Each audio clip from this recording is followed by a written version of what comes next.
Alright, so we're going to talk about vacuum cleaner belts and how to replace them. No, this is not a video of my vacuum cleaner collection, which I do not have. So I'll show you how to do it. It's quite simple, and I'll share some of the trials and tribulations I had with finding the correct belt and what my opinion is on belts for these Hoover vacuum cleaners are. So let's jump to it. To access the belt, which is going to be right under this section here, you're going to have some screws. This one's got arrows indicating where they are, so you got a screw up here, here, there's one down in here, you don't want to forget the miss, and then two on the end here. So I'm going to pop up all those screws and then I'll show you pulling off the cover.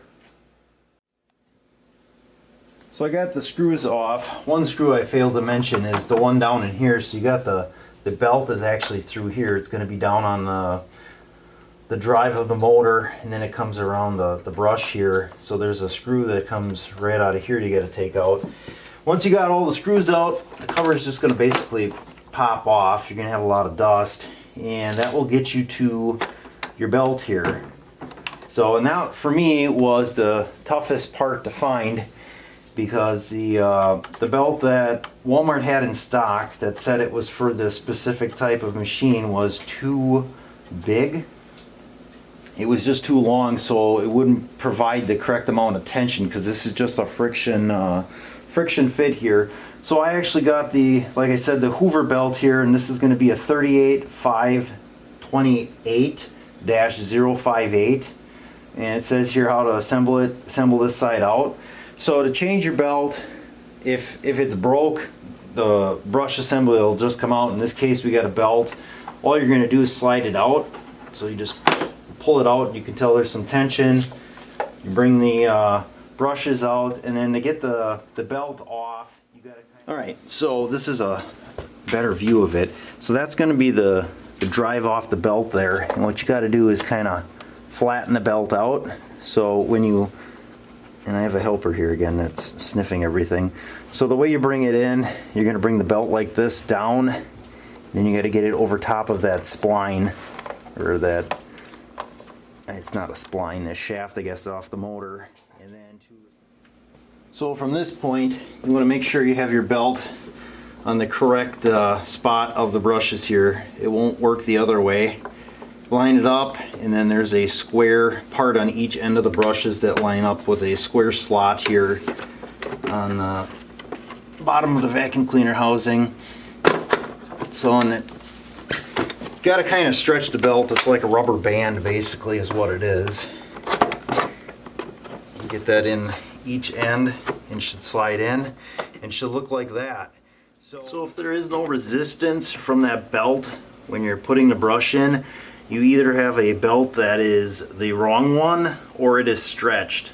Either way, you want to make sure the belt has some tension on it, because otherwise all it's going to do is spin on the motor and it'll just burn the belt up. So the reason this belt was replaced is I'm pretty sure we caught some carpet here the way it looks, and we got the brushes stuck, and the motor just spun in one spot on the belt and burnt it up, because it smelled like burning rubber, something terrible, and the belt was broke. Yeah, see, not good.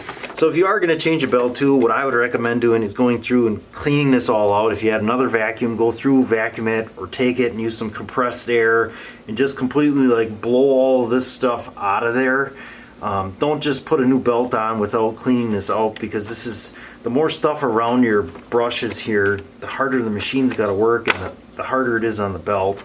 So the belts I got off a store from Amazon just because I couldn't find a place that had the correct belt.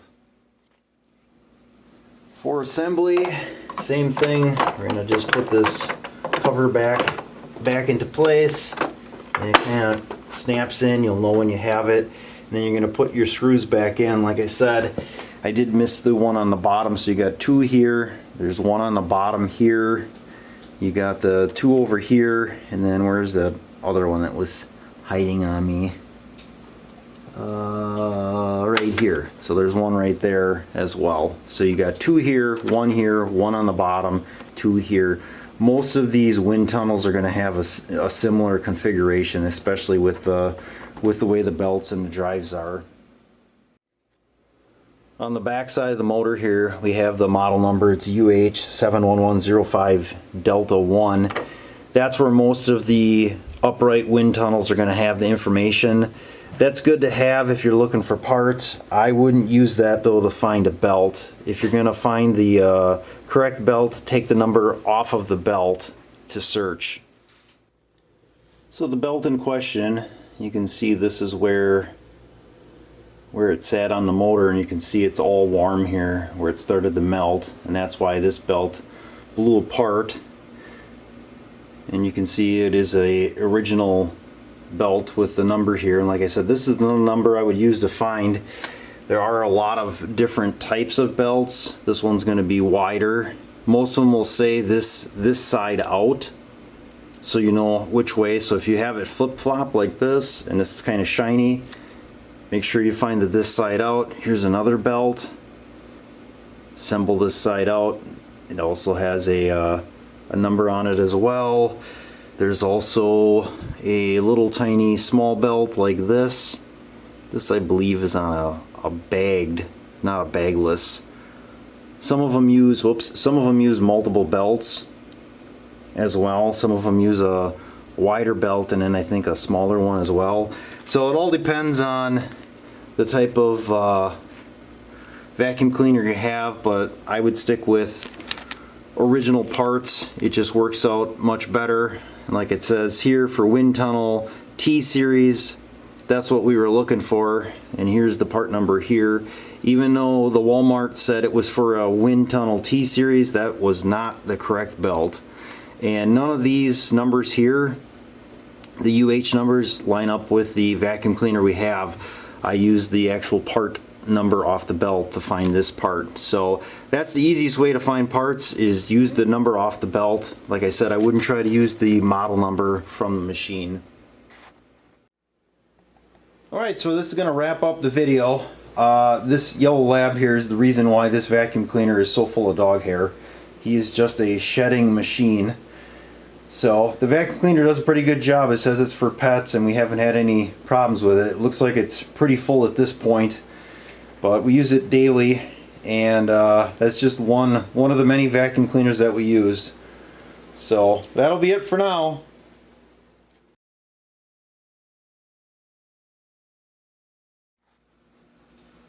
To access the belt, you're gonna have, okay, come on, hey, no, come on now, hey, please, Oker, come on. Can you, hey, I'm trying to do something, please. No, come on, come on. Hey, you're gonna knock the camera over.